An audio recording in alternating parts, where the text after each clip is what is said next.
Can you even find somewhere decent in London for £1,000 a month? This is what we will discover in this video. London is probably the most expensive city in Europe and one of the most expensive cities in the world.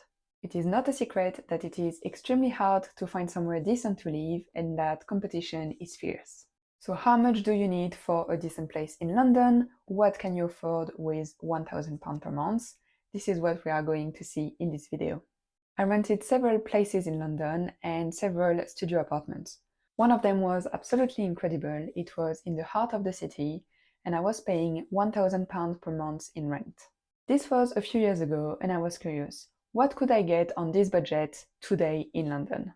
I went on Zoopla, aka the place to be if you are looking for your next place to rent or buy, and I started a search in London. These are the filters that I use. I was looking to rent within London, which is this entire area, for a maximum budget of £1,000 per month. On top of that, I didn't want to share, so I was only interested in studio apartment. I went through hundreds and hundreds of listings, and to be honest, it was quite depressing. There isn't a lot you can get with £1,000 per month in London today.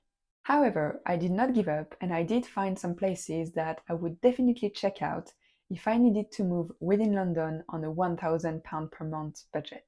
This is the first place that I selected. This is a newly renovated studio apartment located in Clapton E5.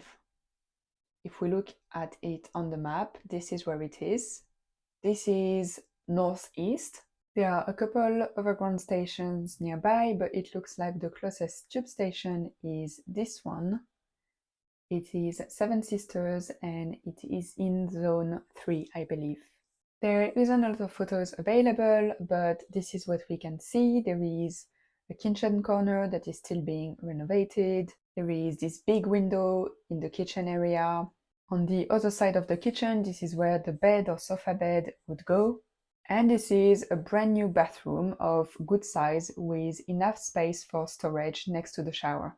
In the description, they say that rent will be £1,200 per month because they are adding the bills to the rent, which means that your accommodation expenses will not go over £1,200 per month.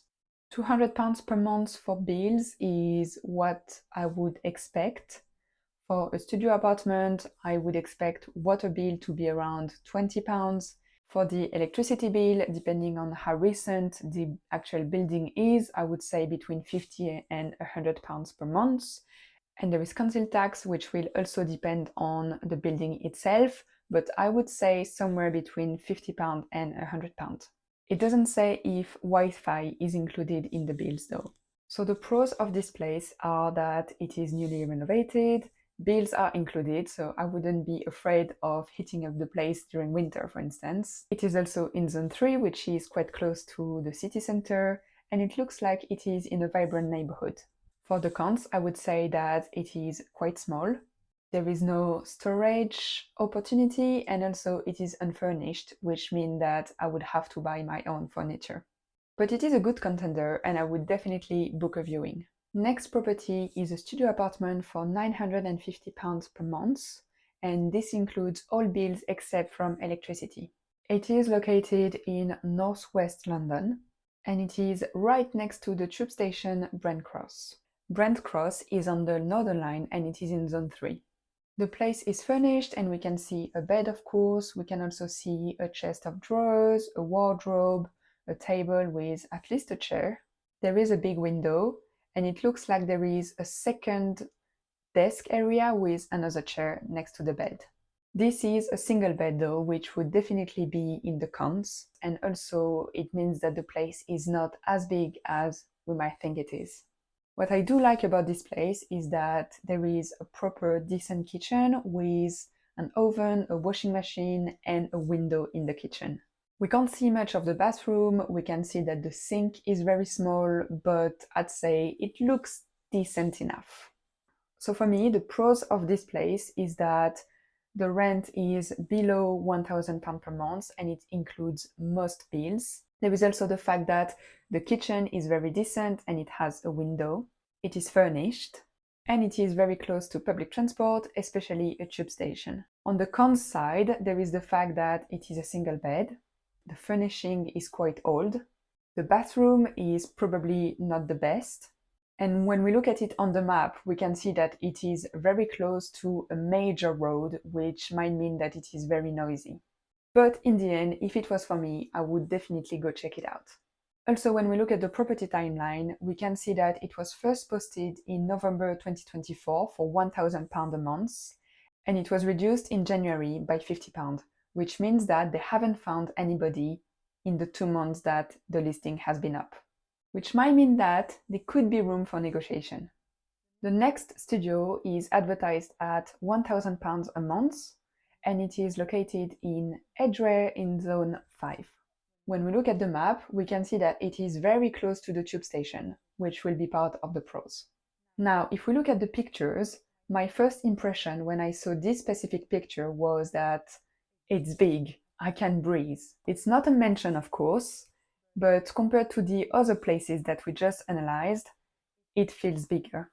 In the kitchen area, there is a full-size fridge, there is also a washing machine, and there is a window directly above the sink. The kitchen itself is not the best. There isn't a lot of storage space, there is no oven, no microwave, and I have concerns about being able to open this door here, which looks like it's blocked by the washing machine, so I would definitely need to be careful about that. The bathroom is quite small and standard, but it looks healthy. And the rest of the living area is pretty standard. I'm not a fan of the furniture, but there is everything that you need. There is a double bed, a bedside table, a wardrobe, and a table with a couple of chairs. Something that is also interesting for this property is that there is this door all the way up on the wall, which I'm wondering if it is extra storage space, which would be very good. I don't know how you're supposed to access it though. So I'm assuming that this door here is the bathroom.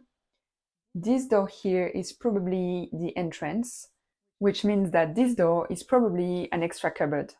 So to sum up, in the pros, we have the fact that it's big and airy.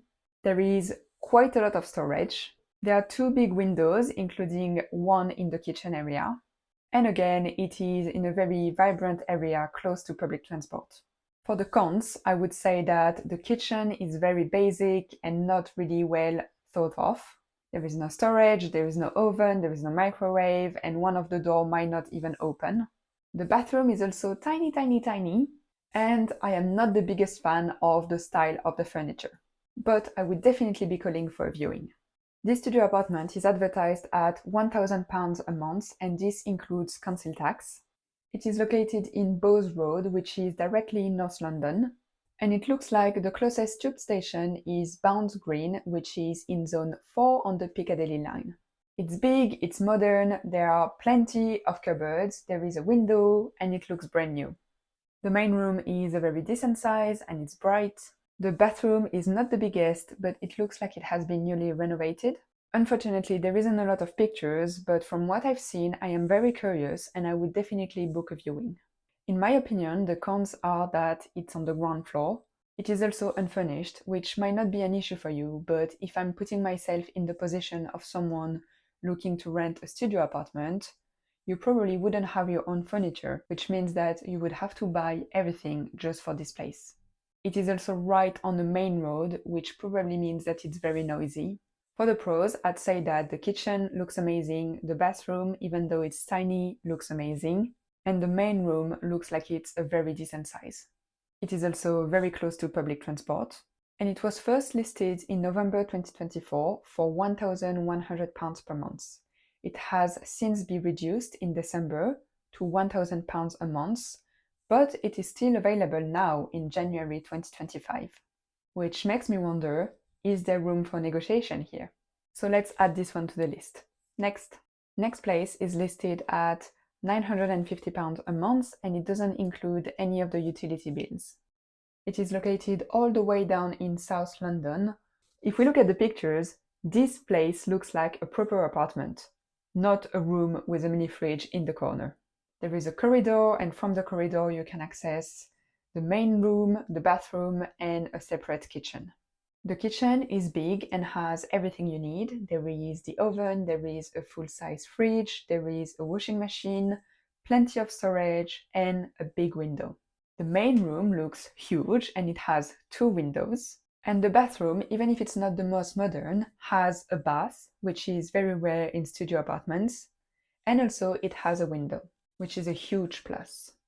There is also a parking space included with the studio, and it looks like it is in a very quiet and nice area. There is also a floor plan, which is great, and this place is 347 square feet or just above 32 square meters, which is huge for a studio. To be honest, I love this place. For me, it has a lot of pros. The building is nice, it looks like it's located in a nice area, there is a separate kitchen, it's big, you have windows in every room, you have a parking space, and it is less than £1,000 per month.